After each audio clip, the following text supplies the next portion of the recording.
Hi, welcome to the show. I'm Ryan Gomez. And I'm John Kapora. And here are your official previews for Shadows of Innistrad, Monday, March 21st. Blackjack. Hit or stand with Engulf the Shore.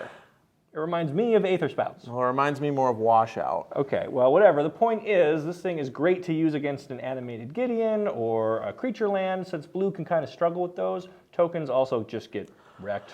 Sure, but the phrasing of this card kind of irks the bejesus out of me. Return to their owner's hands all creatures with toughness less than or blah, blah, blah. All right, well, what would be your fix? I don't have one. All right, great. Next card. Prader. How many takes on the Dark Confidant ability can they cram into one set?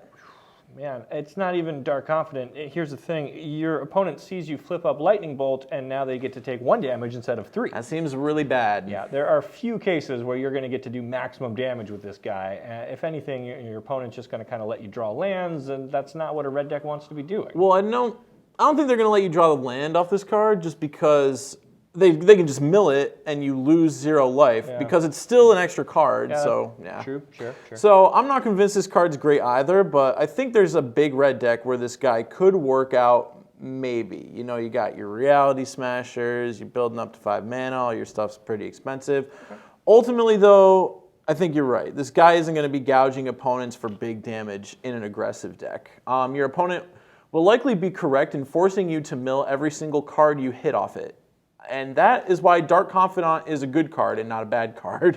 So we've got a bad Factor Fiction with Epiphany at the Drown Yard, and now we've got a bad Dark Confidant in Prader. Well, to be fair, Dark Confidant and Factor Fiction are 2 all-time busted cards. Bad versions of them are still likely to be great, but in a big red deck, I'd probably rather have Seer's Lantern at 3 mana than this guy. Yeah, that's not a great place to be at. All right, so the next card we've got is Tireless Tracker. So if I've got the flavor of this guy right, the clues make him stronger? Yeah, like Sherlock Holmes or Batman kind of a thing. All right, I'll buy it. All right, so green has lots of ways to put lands into play. Sure. So you can definitely stock up on clues with this guy.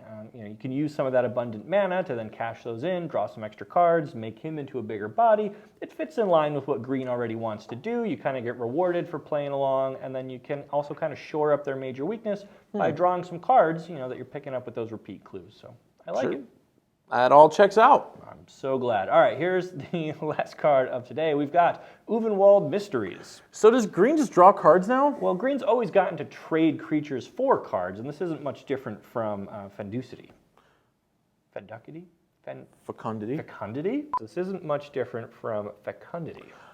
You're right. It's hard to say whether this is better or worse than Fecundity. I guess the 2 cards are just different. Yeah, well, I think the best part about this one is that you can make the bodies at instant speed, which can block in a pinch. So just having a few clue tokens kind of on the table gives you a sort of threat of activation that your opponent has to respect, right? Sure. Combat's going to be tricky. Blue and green seem to be shaping up to be the colors for clues overall, so I can kind of picture a blue-green deck coming together that kind of sits on its mana for counter spells if needed. If nothing happens, then you can cash in some clues, draw some cards, put a body on the table. You can kind of do a lot, have a good, effective turn cycle. Sure. But the question remains, how many activations do you have to get out of this thing to make it worth taking up a slot in your deck? Oh, I don't even know, because different matchups, you're going to get different amounts of activations. I'm just worried about where our clues are going to come from for our proposed Simic control deck. Sure. Well, we've just saw Tireless Tracker. Maybe. There's Trail of Evidence. Okay, I like that one. Magnifying Glass could be good. Okay. Or we could run Tamiyo's Journal and build up to a 1-of Ulamog. Sure, I could buy that. I like Ulamog. Yeah, and we can run Westvale Abbey so we have something else to do with our tokens. I really like Westvale Abbey. This deck sounds sweet. All right, well, thank you. And thank you for watching. That's going to be all the cards for today. Remember, you can pre-order all of these right now at TCGplayer.com. We're going to be following up with previews for the rest of the week. We are so excited for this set. Woo! Woo! Thanks for watching. We'll see you next time. Goodbye, Internet. See you tomorrow. Well, green's always gotten to trade creatures for cards, and this isn't much different from Fecundity. Fecundity? Fecundity. Fecundity?